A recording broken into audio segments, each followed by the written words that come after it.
Narendra Modi ji Israel और USA के आगे सरेंडर कर चुके। इस वजह से पूरे देश को आज नुकसान उठाना पड़ रहा है। तो अस्सलाम वालेकुम मेरे भाई, आप जैसे हक बात बोलने वाले को बिजनेस टुडे की मैं रिपोर्ट लेके आपके सामने खड़ा हुआ। जो इजराइल और ईरान का युद्ध हो रहा है उसका सबसे ज्यादा इंपैक्ट अगर किसी को पड़ रहा है तो वो हिंदुस्तान पे पड़ रहा है। सबसे ज्यादा नुकसान अगर किसी को हो रहा है वो हिंदुस्तान पे हो रहा है। ये यहाँ मैं डाटा लेके खड़ा हुआ हूँ। 38% चाइना के पास है वहां का रूप। उसके बाद सेकंड नंबर पे अगर सबसे ज्यादा शिपमेंट वहां किसी से हो रहा है, किसी का हो रहा है, चाहे एलपीजी गैस हो चाहे ऑयल हो, उसका 15% हिंदुस्तान के पास है।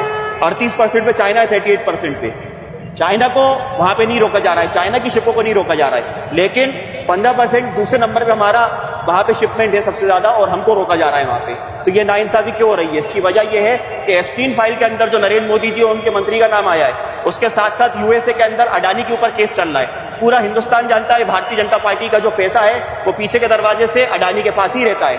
आज यूएसए नरेंद्र मोदी जी को ब्लैकमेल कर रहा है, उनको घुटने टेकने पड़ रहा है और नरेंद्र मोदी जी इजराइल और यूएसए के आगे सरेंडर कर चुके। इस वजह से पूरे देश को आज नुकसान उठाना पड़ रहा है। आज जब डिमोनेटाइजेशन हुआ, नोटबंदी हुई, लोगों को लाइन में लगा दिया, लेकिन जनता ने फिर भी आपको जिताया। उसके बाद जीएसटी लगा के पूरे बिजनेसों को ठप कर दिया, फिर भी जनता ने जिता दिया। उसके बाद आपने देखा होगा कोरोना के अंदर मजदूरों को पैरों में छाले पड़ गए, कई मजदूर मर गए, लेकिन ये लोग उनको गाड़ियों की व्यवस्था नहीं दे पाए। उसके बाद भी जनता ने जिता दिया, क्योंकि उन्हें मालूम है कि आखिर में कुछ नहीं, हिंदू मुस्लिम करके हम जीत सकते हैं। नफरत इतनी फैला दी है हिंदुस्तान के अंदर कि दिल्ली के अंदर तरुण जैसे लोगों को मारा जाता है। नफरत का नतीजा है। वहीं लखनऊ के अंदर उन्नीस खान जैसे 12 साल के एक मासूम बच्चे को सर पे गोली मारी जाती है रमजान के वक्त रोजे में। उसके बाद आप देखिए आज जब जवाबदारी नरेंद्र मोदी जी को लेनी चाहिए, लेकिन आज वो गायब है, पार्लियामेंट के अंदर नहीं आ रहे हैं। उनका काम सिर्फ इतना हो गया है कि नफरत फैला के चुनाव जीतना, बस उसके बाद अपने घर बैठ जाना।